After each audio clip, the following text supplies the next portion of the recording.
30 botany 30 zoology Ans പറയാറുണ്ട്. ഏറ്റവും കൂടുതൽ വെയിറ്റേജിനുള്ള ക്വസ്റ്റ്യൻസ് വരുന്നത് ഡൈജഷൻ മുതൽ ഈ ഒരു കെമിക്കൽ കൺട്രോൾ വരെയുള്ള ചാപ്റ്ററിൽ നമുക്ക് നിങ്ങൾ ഏറ്റവും കൂടുതൽ ചോദിച്ചിട്ടുള്ളൊരു കാര്യമാണ് നമ്മൾ ഇന്ന് ചെയ്യാൻ പോകുന്നത്. ദാറ്റ് ഈസ് നമ്മളുടെ ബയോളജി +1 ബയോളജി എക്സാമിൻ്റെ ഓരോ ചാപ്റ്റർ എത്ര വെയിറ്റേജ്, എത്ര മാർക്സിന് ക്വസ്റ്റ്യൻ ചോദിക്കാറുണ്ട്. സോ ചാപ്റ്റർ വെയിറ്റേജ് ആണ് ഇന്ന് നമ്മൾ പറയാൻ പോകുന്നത്. അപ്പം നിങ്ങളിത് നമ്മളുടെ മോഡൽ എക്സാമിൻ്റെ സമയത്തൊക്കെ കുറച്ചൊക്കെ കണ്ടിട്ടുണ്ടാവും. ഇത് കുറച്ചുകൂടി റിവൈസ്ഡ് ആയിട്ടുള്ള ഒരു ചാപ്റ്റർ വെയിറ്റേജിൻ്റെ വീഡിയോ ആണ്. സോ നിങ്ങൾ എന്തായാലും കണ്ടിരിക്കുക കേട്ടോ. അപ്പോൾ നിങ്ങൾക്കറിയാം നമ്മളുടെ എക്സാമിന് എന്താണ്, നമ്മളുടെ എക്സാമിന് നമുക്കറിയാം 30 ബോട്ടണി 30 സുവോളജി അങ്ങനെ 60 മാർക്കിനുള്ള ക്വസ്റ്റ്യൻസ് ആണ് വരുന്നത്. പക്ഷേ ഇത്തവണ എന്താണ്, നമുക്ക് അഡീഷണൽ ക്വസ്റ്റ്യൻസ് ഉണ്ട്. സോ 45 മാർക്കിനുള്ള ക്വസ്റ്റ്യൻസ് നിങ്ങൾക്ക് ബോട്ടണിയിൽ നിന്നും കിട്ടും, സുവോളജിയിൽ നിന്നും കിട്ടും. ഓക്കെ, അപ്പോൾ അങ്ങനെയുള്ളൊരു വെയിറ്റേജാണ് നമ്മളിത് ഇപ്പോൾ നോക്കാൻ വേണ്ടി പോകുന്നത്.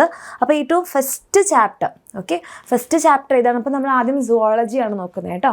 അപ്പോൾ സുവോളജിയിലെ ലിവിങ് വേൾഡ് എന്ന് പറയുന്ന ചാപ്റ്ററിൽ നമുക്ക് എന്തുണ്ടാകും, നമുക്ക് 1 മാർക്കിൻ്റെ 2 മാർക്കിൻ്റെ ഒരു ക്വസ്റ്റ്യനാണ് ഉണ്ടാവുക.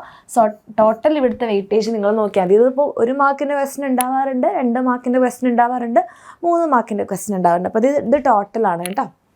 ഓക്കെ, അപ്പോൾ നമ്മുടെ ലിവിങ് വേൾഡ് നമുക്കൊരു 2 മാർക്കിനുള്ള ക്വസ്റ്റ്യൻ ഇത്തവണ പ്രതീക്ഷിക്കാം. പിന്നെ നമ്മളുടെ നമ്മളുടെ സുവോളജിയാണ്. അപ്പോൾ നമ്മളുടെ ആനിമൽ കിങ്ഡത്തിൽ നിന്നാണ് മിസ് പറയാറുണ്ട് ഏറ്റവും കൂടുതൽ വെയിറ്റേജിനുള്ള ക്വസ്റ്റ്യൻസ് വരുന്നത്. സോ 9 മാർക്സിൻ്റെ ക്വസ്റ്റ്യൻ നമുക്ക് ആനിമൽ കിങ്ഡത്തിന് വരും. അപ്പോൾ ഏറ്റവും കൂടുതൽ വെയിറ്റേജുള്ള ചാപ്റ്റർ നമ്മളുടെ ആനിമൽ കിങ്ഡം ആണ്. അതുകൊണ്ട് തന്നെ ഈ ചാപ്റ്റർ നല്ലപോലെ പഠിക്കണം. ഓക്കെ, ഇനി നമ്മളുടെ സ്ട്രക്ചറൽ ഓർഗനൈസേഷൻ ഇൻ ആനിമൽസ്, ഇതിൽ നമുക്ക് ആകെ 6 മാർക്കിന് വരുന്നുണ്ട്. അപ്പോൾ ഇതും എന്താണ്, അത്യാവശ്യം ഇമ്പോർട്ടൻ്റ് ആയിട്ടുള്ള ചാപ്റ്റർ തന്നെയാണ്. ദെൻ നമ്മളുടെ ബയോമോളിക്യൂൾസ്, ഇവിടെ നമുക്ക് 4 മാർക്കുണ്ട്. ഓക്കെ, പിന്നെ നമ്മളുടെ ബാക്കി 3 ആൾക്കാർ, അതായത് നമ്മളുടെ digestion, breathing and body fluids. ഇതിൽ തന്നെ നമ്മളുടെ ബോഡി ഫ്ലൂയിഡ്സ് നമ്മളുടെ ഹാർട്ടിൻ്റെ ചാപ്റ്ററിലാണ് നമുക്ക് 5 മാർക്കിനുള്ള ക്വസ്റ്റ്യൻ വരുന്നത്. ബാക്കി 2 എണ്ണത്തിന് നമുക്ക് 3 മാർക്കിനുള്ള ക്വസ്റ്റ്യൻസേ വരുന്നുള്ളൂ. ആൻഡ് നമ്മളുടെ ബാക്കി നമ്മളുടെ ഫിസിയോളജിയിൽ എക്സ്ക്രീറ്ററി പ്രൊഡക്ട്സിന് നമുക്ക് 5 മാർക്കുണ്ട്.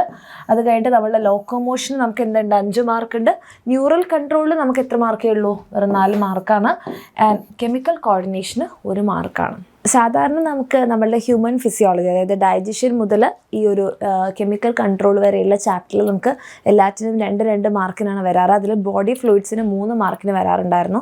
ഇപ്പോൾ ചാപ്റ്റർ ക്വസ്റ്റ്യൻസിൻ്റെ ചോയ്സ് കൂട്ടിയതുകൊണ്ടാണ് ഈ ഒരു ഡിഫറൻസ് വന്നത്. ഇതിൽ നമുക്കിപ്പോൾ കെമിക്കൽ കോർഡിനേഷൻ 1 മാർക്കിനുള്ള ക്വസ്റ്റ്യനാണ്.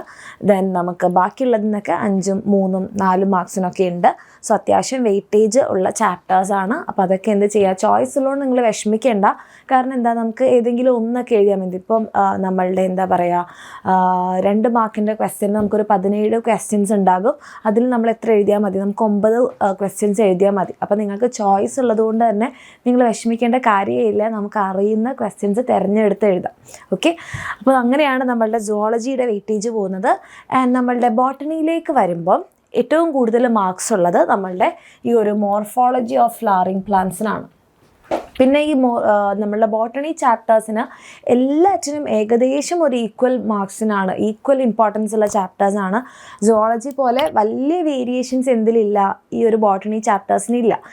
ഇപ്പോൾ സുവോളജിയിലാണെങ്കിൽ ഏറ്റവും കൂടുതൽ 9 മാർക്കിന് അനിമൽ കിങ്ഡം, പിന്നെ 1 മാർക്കിൻ്റെ ചാപ്റ്റേഴ്സ് വരെ ഉണ്ടായിരുന്നു. ഇവിടെ ഏകദേശം എല്ലാത്തിനും ഈക്വൽ ഇമ്പോർട്ടൻസ് കൊടുത്തിട്ടുള്ള ചാപ്റ്റേഴ്സാണ്. ഇപ്പോൾ ഇവിടെ നിങ്ങൾക്ക് നോക്കിയാൽ മനസ്സിലാവും, നമ്മളെ ബയോളജിക്കൽ ക്ലാസിഫിക്കേഷന് 2 മാർക്കാണ്. ആദ്യം നമ്മൾ ലിവിങ് വേൾഡിനും ബയോളജിക്കൽ ക്ലാസിഫിക്കേഷനും 1 മാർക്കിൻ്റെ ആണെങ്കിൽ ഇപ്പോൾ ഇവിടെ 2 മാർക്കായിട്ടുണ്ട്. അത് ചോയ്സ് കൂടിയതുകൊണ്ടാണ്. ദെൻ പ്ലാൻ കിങ്ഡത്തിന് നമുക്ക് 3 മാർക്ക്. ബാക്കിയുള്ള നമ്മളുടെ എനാറ്റമിക്ക്, അതുപോലെ cell the unit and cell സൈക്കിളിനൊക്കെ എത്രയാണ്, ഇതിന് 3-ന് നമുക്ക് 4 മാർക്സിനുള്ള ക്വസ്റ്റ്യൻസ് എക്സ്പെക്റ്റ് ചെയ്യാം. ദെൻ ട്രാൻസ്പോർട്ട് ഇൻ പ്ലാന്റ്സിന് നമുക്ക് 3 മാർക്സിൻ്റെ ക്വസ്റ്റ്യനാണ് വരുന്നത്. Then mineral nutrition, okay, mineral ന്യൂട്രീഷനും നമുക്ക് 3 മാർക്കാണ്. ഫോട്ടോസിന്തസിസിനും റെസ്പിറേഷനും 6 മാർക്കുണ്ട്. ഓക്കെ, ഫോട്ടോസിന്തസിസിനും റെസ്പിറേഷനും 6 മാർക്സിനുള്ള ക്വസ്റ്റ്യൻസ് വരാറുണ്ട്. അതിൽ നമ്മളുടെ പ്ലാന്റ് ഗ്രോത്ത് ആൻഡ് റെഗുലേറ്റേഴ്സിൽ 5 മാർക്ക്.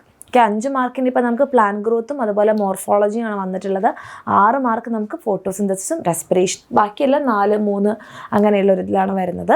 അപ്പം ഈ ചാപ്റ്റേഴ്സൊക്കെ നിങ്ങൾക്ക് അറിയുന്ന ചാപ്റ്റേഴ്സാണ്.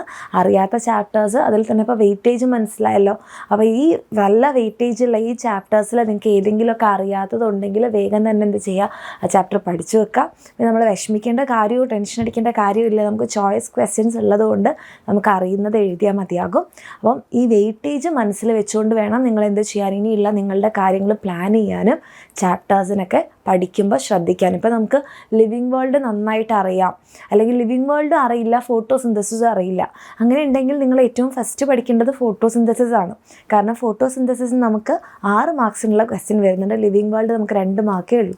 അപ്പോൾ അങ്ങനെ ചാപ്റ്റർ വെയിറ്റേജ് നോക്കിയിട്ട് വേണം എന്ത് ചെയ്യാൻ, ഇനിയെങ്കിലും ഉള്ള കാര്യങ്ങൾ പ്ലാൻ ചെയ്യാൻ.